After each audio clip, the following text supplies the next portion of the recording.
Ani de tinerețe. Iar s-a întâmplat ceva, își zicea Gretel, slujnica hubăroaiei. Stăpânul ei nu plecase, ca de obicei, îndată după masă, ci stătea de vorbă cu stăpâna și stătea cam de mult, ceea ce nu era a bine.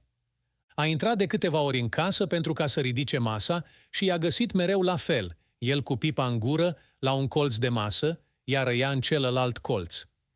Deși împlinise 46 de ani și era om cu multă chibzuială, Huber nu părea deloc a om care poate să-i fie tatălui Națl. Lasă că era om bălan, cam slab și cu obrajii roșii, după înfățișare prea tânăr, dar era în tot felul lui de a fi ceva ușuratic, aproape ștrengăresc. Gura îi era croită pe râs, ochii îi jucau mereu în cap și lucruri pentru alții mari îi păreau adeseori nimicuri. Deși ținea mult să aibă prietenie cu popa, cu beamterii și cu ofițerii, se pomenea adeseori la chefuri și cu oameni mai fără trecere, până chiar cu calfele lui, un lucru pe care feciorul său n-ar fi fost în stare să-l facă. Și mai ales asta l-a făcut să nu prea aibă trai cu nevastă sa, care era așezată, cam țâfnoasă și neîngăduitoare. Nu-i vorbă, certuri nu prea erau între dânsii, fiindcă el râdea și făcea glume când ea îl mustra. Ea se necăjea, se înțelege, cu atât mai rău, se întețea și de obicei începea în cele din urmă să plângă. Cu asta se sfârșea apoi vorba, deoarece el se ducea și o mângâia. Îi zicea să nu fie proastă, căci tot n-are nimeni nevastă ca dânsul și toate erau bune deocamdată. Rar se întâmpla ca el, pierzându-și sărita, să spargă ceva ori să o lovească. Nici atunci nu era însă ceartă, fiindcă îl mângâia și îl împăca dânsa pe el. Niciodată el nu putea să plece de acasă mai înainte de a se fi ales lucrurile într-un fel ori într-altul. Nu putea să-și petreacă în tihnă și știa că va trebui să se întoarcă înainte de vreme. De asta dată el tot râdea, iar nevastă sa n-ajunsese încă să plângă, deși tare îi venea să o facă. Avea două mari supărări deodată. Ziua trecută, în Duminica Floriilor, maica Aegidia, chiar maica Aegidia însăși, a oprit-o când a ieșit din biserică și i-a spus: "Ce rușine, că Națl stă gură cască pe la ferestre, ca să dea ochi cu fata Marei." Atât îi părea de mare lucrul acesta, încât n-a îndrăznit să-i vorbească despre el lui Huber, care ținea foarte mult la mănăstire și la maica Aegidia îndeosebi. A stat însă toată după amiază ziua ea singură, închisă în casă, și s-a gândit cum și în ce fel să facă băiatului mustrări. Spre marea ei mirare, spre îngrozirea din ce în ce mai mare a ei însă, băiatul nu s-a întors nici în amurg, nici seara, nici noaptea, ci abia în zorile zilei următoare. A stat, a așteptat, s-a frământat, s-a gândit și răzgândit și a plâns, cum plâng mumele când își văd copiii porniți pe căi greșite și nu știu cum să-i oprească și să-i întoarcă. Iară bărbatul ei, tatăl băiatului, om în toată firea, râdea, ba zicea că îi pare bine ca început și băiatul lui să fie om ca toți oamenii. Mai putea biata femeie să se stăpânească și să nu-i o spună și cealaltă? I-a spus-o chiar cu îndărătnicie, ca să-i arate că o să-i treacă și lui pofta de râs. I-a și trecut. Ce-i drept, păcatul că feciorul lui a căscat gura la ferestre nu-l prea scotea din ale lui. Fetele sunt fete, așa zicea el, ca băieții să alerge după ele. Dar fata era a Marei. Puțin îi pasă. Nu era la urma urmelor decât o nebunie de tinerețe la mijloc. Asta vine și trece tot cum a venit, fără ca să știi când și de ce. Un lucru nu putea să-i treacă lui prin gând, că băiatul lui ar putea vreodată să nu fie om cu minte. Era însă nevoit să se gândească la casa lui și asta îl făcea totdeauna posomorât. Se simțea foarte tihnit și ferit de griji de când lăsase pe feciorul său la măcelărie. Încă tot el însuși era patronul, iar Națl era trecut în breaslă numai în rândul calfelor. Și mult ar fi dat să scape de orice grijă lăsându-și feciorul patron la măcelărie. Asta nu era însă deocamdată cu putință, deoarece la Lipova erau numai doi măcelari, ei au intrat în breasla cojocarilor, care tăiau și ei primăvara miei, toamna berbeci și iarna, pe aici, pe colo, câte un porc.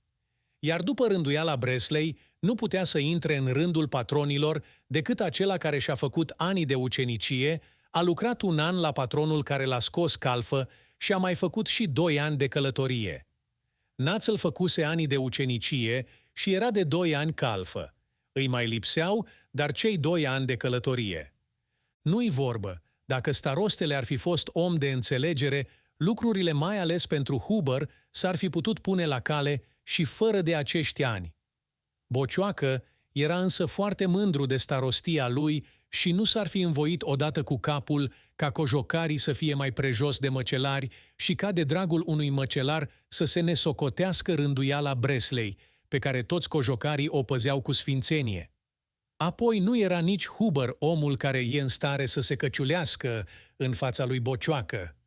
Dar nici nu-i strica băiatului să mai umble prin lume, să vadă, să învețe și să se deprindă a fi om de capul lui. Era și pentru Huber, dar mai ales pentru Huberoaie, foarte greu lucru să se lipsească de feciorul lor. Nu le rămânea însă decât să o mai facă și asta. Îndeosebi Huberoaie se mai și bucura. Aveau prieteni la Arad, la Timișoara și la Lugoj. Aveau rude, dânsa la Buda și Pojon, iar bărbatul ei la Viena. Ori și unde se ducea, băiatul găsea casă primitoare, ba chiar și mireasă potrivită cu starea lui. De astă dată lucrurile s-au sfârșit cu bine, fiindcă una voiau amândoi. Iar Națl era om tânăr și nimic nu e în tinerețe mai ademenitor și mai plin de farmec decât gândul de a trece așa, tu de capul tău, prin lume. Abia acum se simțea calfa adevărată și nu-l mai ținea locul până după Paștile românești, ca să-și ia condica de călătorie de la Bocioacă și să plece cu ea în raniță. Joi, după Paști, Bocioacă puse pecetea Breslei pe condică. Poi se îndreptă înalt și subțire cum era și grăi sărbătorește. Iată, băiete, cartea drepturilor tale, să nu uiți niciodată că trebuie să păzești cinstea Breslei. Să fii harnic și ascultător, cinstit și vrednic de încredere, să nu pierzi timpul hoinărind degeaba, căci în breasla noastră se primesc numai oameni cum se cade. Dumnezeu să te ajute! Așa trebuia să vorbească starostele, așa i s-a vorbit lui când și-a luat condica de călătorie. Așa le vorbea și el tuturor celor ce luau condica de la dânsul. Huber era cu toate acestea foarte supărat că un om ca Bocioacă îndrăznește să-i vorbească astfel lui Națl, iar Națl stă umilit în fața lui, ba parcă ar voi să-i mai și mulțumească pentru sfaturile binevoitoare, ca și când ar fi avut nevoie de ele. Dar au trecut și prin asta și Națl, plecând ziua următoare la Arad, se uita la trecători parcă a lui ar fi fost lumea cea mare în care se ducea. Rămăsese vorba să se oprească deocamdată, pe timp de vreo 2 luni, aci mai prin apropiere, la Arad, ca să se deprindă cu străinătatea. Banii aveau destui, adunase el, căpătase de la tatăl său și îi mai dăduse, așa, prin ascuns, și mumă sa. Ar fi putut să tragă la orișicare hotel și să trăiască boierește. Nu de asta îi era însă lui.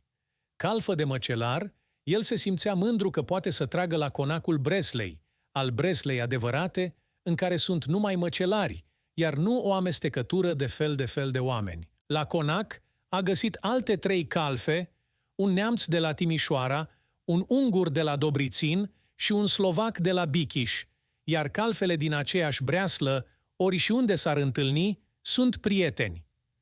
Prietenii se bucură când se întâlnesc că pot să stea de vorbă și să se cinstească, iar Națl era și după fire și după înfățișare foarte bun de cinste. Se cinsteau dar prietenii, vorbind ca oamenii plecați în lume despre cele de acasă și ținând fiecare să arate deslușit că nu e nicăieri atât de frumos și de bine ca la noi.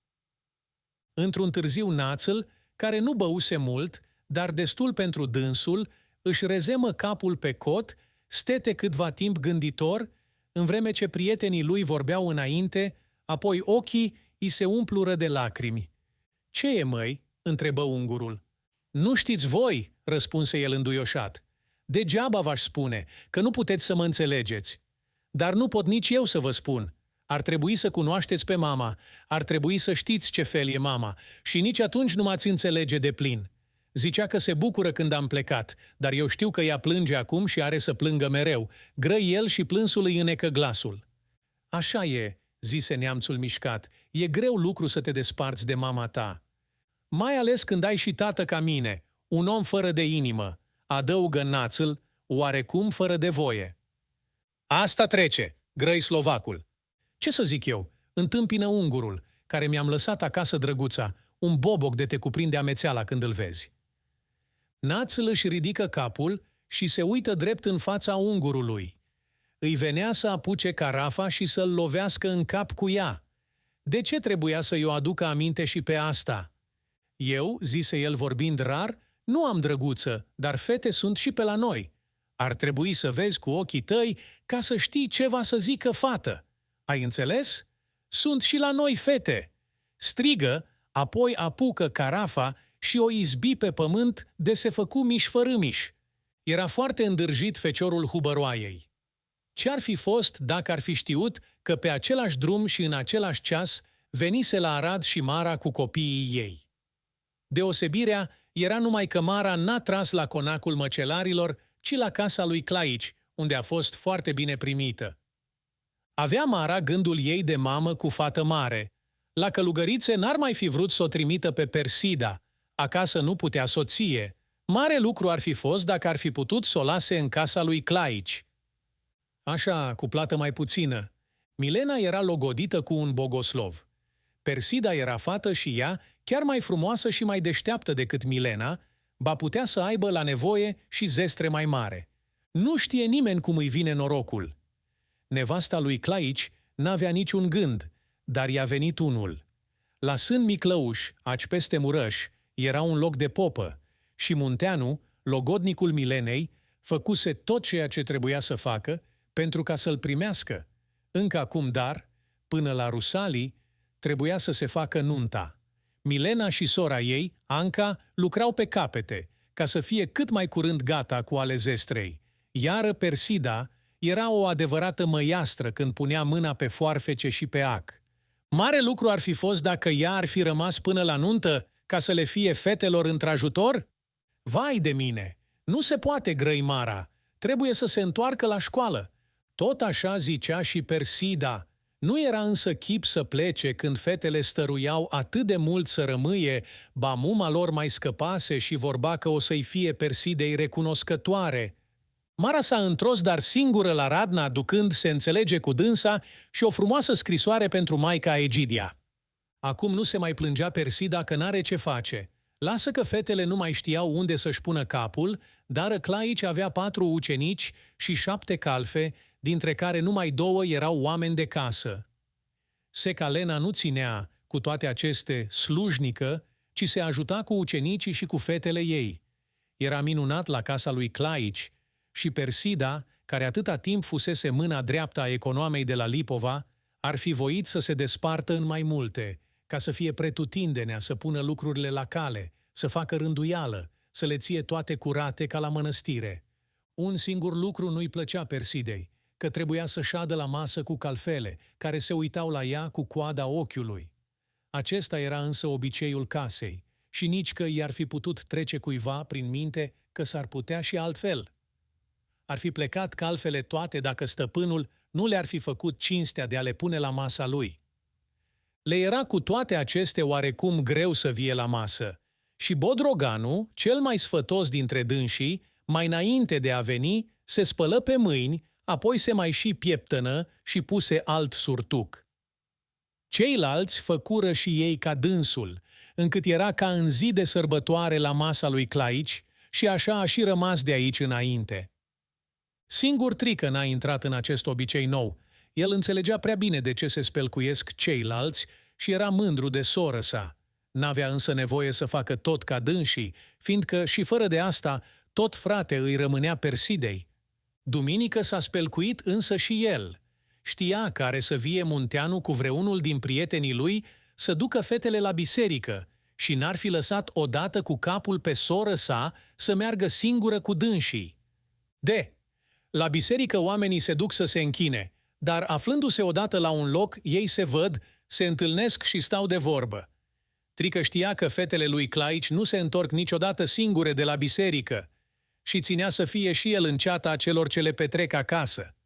Doamne, ce mângâiată s-ar fi simțit Mara dacă ar fi putut să vadă pe fata ei așa înconjurată de bogoslovi care nici nu îndrăzneau parcă să se apropie de dânsa și rosteau vorbele numai cu jumătate de gură când îi vorbeau. Trică fierbea cu toate acestea în el, prea îi păreau îndrăzneți, pe când ea mergea rușinoasă alăturea cu fratele ei. Hubărnațul ar fi fost și el dacă ar fi văzut-o acum de părerea lui Trică. El însă era dus la altă biserică și nu știa că n-ar fi avut decât să se uite bine împrejurul său pentru ca să vadă ceea ce îi dorea inima. Fetele lui Claici, deși sârboaice, umblau mai bucuros la biserica românească decât la cea sârbească, unde nu erau bogoslovi, și bogoslovii cântau foarte frumos. Iar biserica românească, totodată și catedrală episcopească, se afla tocmai afară din oraș, pe țărmul Mureșului. Trebuiau deci să treacă prin piața cea mare a orașului când se întorceau de la biserică și chiar și numai atât ar fi fost destul pentru ca să facă drumul cel lung până la biserica românească. Aici, în piață, e mănăstirea minoriților, cu o biserică frumoasă și mare, singura biserică catolică în tot orașul. Pe la 12, când lumea iese de la biserică, e o adevărată frumusețe pe piață, unde e adunat întregul oraș. Să stai și să privești cum ies oamenii din biserică și știi că e zi de sărbătoare. S-au oprit fetele și acum, ca de obicei, și Persida se simțea ca la Radna, unde atât de adeseori văzuse lumea îndesuindu-se la ieșirea bisericii. Uite, iată și Hubărnațul, strigă Trică. Cum strigi așa când vezi pe cineva la care nu te așteptasești? Persida tresări și începu să tremure din picioare. Cine era acest Hubărnațul? Un om pe care îl văzuse, așa întreagăt și pe furiș, de 3 ori în viața ei. Acum însă, aici, în mijlocul unei lumi de oameni pe care nu-i mai văzuse, el îi părea un vechi și bun prieten. Îi venea să plângă când vedea că el se duce, se depărtează, se pierde din vederea ei și ar fi voit să-l cheme înapoi, să trimită pe Trică după dânsul. N-a făcut nici una, nici alta, dar ochii ei erau furați, duși, pierduți în urma lui și Trică, văzând ochii aceștia, se înduioșă deși simți ochii muiați în lacrimi. Mă duc, zise el grăbit, să-i spun că suntem aici. Vai de mine, ai înnebunit? Răspunse ea. Ce avem noi cu el? Doamne, dacă i-ar fi păsut lui de dânsa, ar fi simțit că ea îl vede și s-ar fi uitat înapoi și ar fi salutat, ca atunci pe pod, atât de cuvincios și cu fața atât de deschisă și de veselă. Cine e acela? Întrebă Milena. Un măcelar de la Lipova, răspunse Persida cam peste umăr, feciorul unui prieten al mamei. Noi nici nu-l cunoaștem decât din vedere. Ce-i păsa ei de el? Căile lor erau atât de deosebite. Așa era în gândul, dar nu totodată și în inima ei. Omul acela o prinsese în o clipă de slăbiciune. El știa ceva ce singur el știa. Singur el putea să știe. Ea se rușina de câte ori se gândea la el. Îi erau nesuferiți oamenii ce o însoțeau. Ar fi voit ca lumea să o lase în pace, să rămâie ea singură. N-avea dânsa nimic cu alții. Aveau însă alții cu dânsa și casa lui Claici era mereu plină de prieteni de ai lui Munteanu, ceea ce nu supăra nici pe seca Lena, nici pe Mara, care țineau mult la bogoslovi. Vorba era de nuntă, de veselie, de zile fericite și serile fetele învățau cu tinerii să joace, spre marea supărare a lui Trică, care era și el nevoit să ia parte la petrecere. Părintele episcop hotărâse că în ziua de Rusalii îl va hirotoni pe Munteanu de diacon. Cununia dar trebuia să se facă neapărat duminică înainte de Rusalii. Anca și Persida erau surori de mireasă și seca Lena le făcuse haine la fel. Frați de mire erau unul Codreanu, cel mai curățel dintre prietenii lui Munteanu, iar celălalt, o, Doamne, chiar Trică. El nu voia, dar așa dorea Milena, așa seca Lena, așa poruncea Persida, iar Mara, când a aflat-o aceasta, a dat din toată sărăcia ei să-și cumpere un rând de haine negre și o pereche de mănuși în fața gușei de porumbel. Când s-a văzut sărmanul de băiat, gătit astfel, îi venea să se ascundă, ca nimeni să nu-l vadă, și a început să râdă ca un nebun. Mara a început și ea, dar nu să râdă, ci să plângă ca o nebună. Cum, Doamne, să nu plângă, când își vedea copiii mari, atât de frumoși, atât de spelcuiți, atât de cum se cade?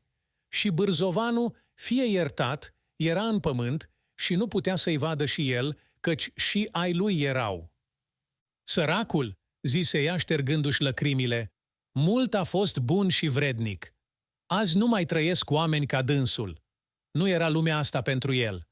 Cum ar fi putut Persida ea singură să rămâie tot cu gândul ei cel vechi, când bârzovanul îi fusese tată, Mara îi era mamă, Trică îi era frate și toți ceilalți umblau în voile ei. Inima tânără e făcută să stea deschisă și tânără era și inima Persidei. Da? Așa râzând din gură și din ochi, așa îndrăzneață ca un copil răsfățat, n-a mai văzut-o pe ea decât un singur om, Națăl, atunci când stătea în fața ferestrei deschise. Cum n-ar fi alergat el la biserica de pe țărmul Murășului, dacă ar fi știut că iar putea să o vadă tot ca atunci? El însă n-avea de unde să o știe aceasta. Abia după biserică, în piața cea mare, când nuntașii, un lung șir de trăsuri, se întorceau la casa miresei, s-a oprit și el, cum toți se opriseră, și a văzut mai întâi pe Trică, apoi pe Mara, nu însă și pe Persida, care trecuse înainte. Vă rog, întrebă el pe un domn ce se afla în apropiere, cine se mărită aici? Ăla dete din numeri. Vă rog, întrebă el pe altul, unde se duc nuntașii? Și ăsta dete din numeri. El nu mai întrebă pe nimeni, ci porni dus și că a ieșit din fire în urma trăsurilor. Acolo unde se duceau trăsurile, acolo le afla și le vedea el toate. Le-a și aflat, căci nuntașii se dăduseră toți din trăsuri pe când el a sosit, trăsurile erau ieșite în uliță unde stăteau ca să mai răsufle cai și în poarta deschisă se înghesuia o lume de oameni, care le știau toate. Era nuntă de vară la casa lui Claici. În curtea cea largă era un mare cort de verdeață, acoperit cu frunziși de stejar, împodobit la intrare cu ghirlande de flori. Casa se întindea la stânga până în uliță. În cort, prin curte și în fața casei, nuntașii roiau în voie bună, dar încă nu veseli. Unii se așezau pe la mesele întinse în cort, spre fund, la dreapta și la stânga. Alții stăteau de vorbă în locul larg ce rămăsese la mijloc, între mese. Cei mai mulți, însă tineretul, se aflau în fața cortului, unde cânta muzica încă tot obișnuitul marș de nuntă. Aici era și Trică, tot lung și deșirat, dar mai altfel decât atunci, cu mâinile parcă, mai lungi și împiedicându-se mereu când de unul, când de altul. Mara era și dânsa la masa din fund, dar pe Persida n-o vedea nicăieri. Și totuși ar fi putut să fie. El știa acum că fata lui Claici e cea care s-a măritat, că Trică e calfă și a fost și ucenic la Claici. Era însă lucru firesc ca Persida să nu fi venit și ea la nuntă, fiindcă se afla la mănăstire. Ar fi putut, cu toate aceste, să fie și ea aici. El însă nu mai putea să aștepte. Stăpâna sa îl aștepta cu masa. Ce păcat! Trebuia neapărat să se ducă. Dar ea putea să fie aici. Nu! Era peste putință. El trebuia să meargă la masă. Aha! Ochii tuturora se îndreptează spre casă. Vine mireasa cu mirele, iar după dânsii, el se dete la o parte ca să nu fie văzut. Nu-i ședea bine să stea așa, gură cască, în poarta unei case străine. Făcu el cu fața deschisă. Nu era tot cum o știa el, mândră și oarecum încruntată, dar era drăgălașă, rușinoasă, neajutorată, nu știa cum să-l ție de braț pe tânărul acela, cine o fi. Era de toată frumusețea, dar puțin a fost, căci ea s-a pierdut peste puțin în fundul cortului. Națl se întoarse și, grăbit și în silă, se urcă într-una din trăsurile acum slobode și apoi, iute, ca stăpâna să nu se supere. După masă? Da, fără îndoială. Ar fi voit să o vadă mai bine. Dar adică de ce? Ce folos? Nu, el nu putea să stea în poartă, dar nici acasă nu putea să stea. A ieșit, ca de obicei, la plimbare. Ce ar fi fost dacă trecea, ca din întâmplare, pe acolo. Asta da! Vai, ce gălăgie, ce amestec, ce neastâmpăr! Era parcă se înzeciseră oamenii. Unii jucau în curte, alții în cort, pretutindenea era plin și el nu vedea nimic. Trecu și se întoarse peste câtva timp și iar trecu și iar se întoarse. Nu mai putea. Îi era parcă mumă-sa stă de pândă colo, la răspântie, și îl vede și se mâhnește. Ba Persida îl vedea, parcă, și ea cum umblă, s-o vadă pe furiș și râdea de prostia lui. El plecă hotărât și iute, dar cu pas din ce în ce mai rărit, apoi de la colț se întoarse. Acum încă, cea din urmă dată. Muzica nu mai cânta, jocul încetase, bătrânii se ospătau pe la mese, iar tinerimea era răsfirată prin curte, cavalerii ștergându-și frunțile cu batistele, iar damele făcându-și vânt fiecare cu ceea ce avea la îndemână. Persida se plimba și ea printre ceilalți, tot cu acel tânăr, dar acum știa cum să-l ție de braț și era voioasă și îndrăzneață. Hubărnaț-l simți în el ceva ce-l apucă și îl ia și îl învârte, își potrivi surtucul pe trup, își răsuce odată mustața, apoi, fără ca să mai ție seama de mumă sa, trecu prin mulțimea adunată în poartă și înainte râzând spre Persida. Persida, când dete cu ochii de el, se făcu dreaptă ca lumânarea. Îi venea ca ieșit din pământ și îi părea, cu toate aceste, lucru foarte firesc, ca el să vie și să se apropie așa râzând prietenește, ca atunci pe pod. Acestea erau din altă lume, ca din traiurea, unde toate sunt de sine înțelese. Așa-i că te miri, zise el fără ca să-și mai ridice pălăria. Am văzut, când vă întorceați de la biserică, pe fratele și pe muma de tale și am dat cu socoteală că trebuie să fii și deta aici. Ne cunoaștem, adause apoi întorcându-se spre Codreanu, care era cam mirat, de acasă. O, grăi Persida dezmeticindu-se, eu te-am văzut pe deta de mult, odată, când ieșeai din biserică, dar nu te-ai uitat la noi și nu ne-ai văzut.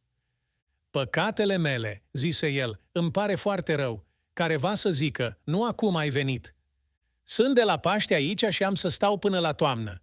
Cum? Nu te mai întorci la mănăstire?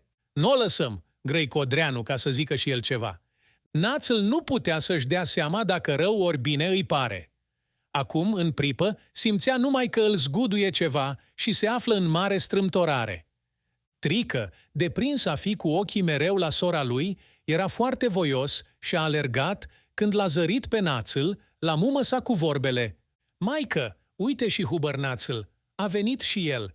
Și Mara era foarte voioasă, dar nu înțelegea, adică parcă înțelegea, dar nu voia să știe cum a venit Hubărnaț la aici și cum s-a pomenit el vorbind, așa din senin, cu fata ei.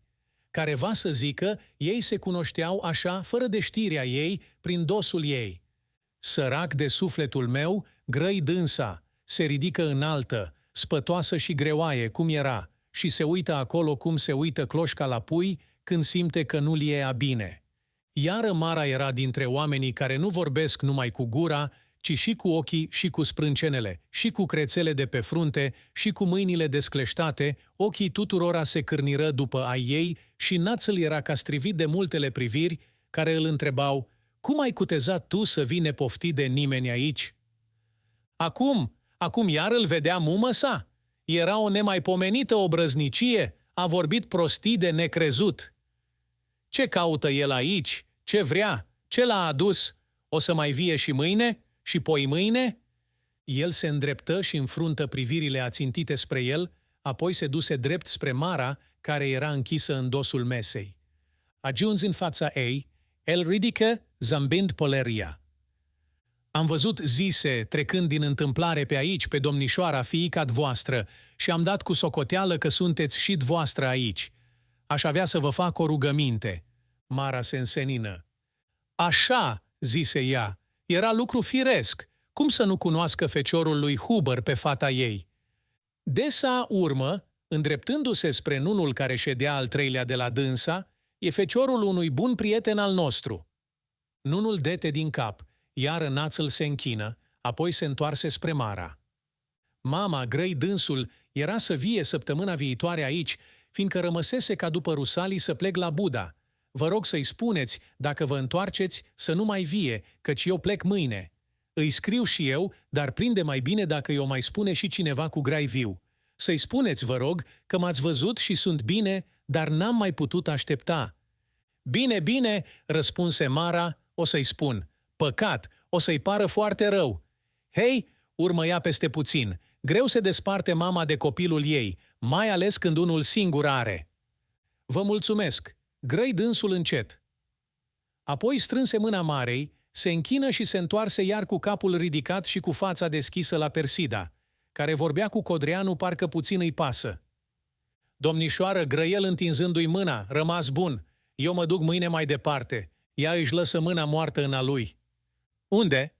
"Mai întâi la Buda, apoi la Pojon, la Viena și Dumnezeu mai știe unde. 2 ani fără 5 săptămâni am să tot umblu." Ia dete din cap. Ce putea să-i răspundă?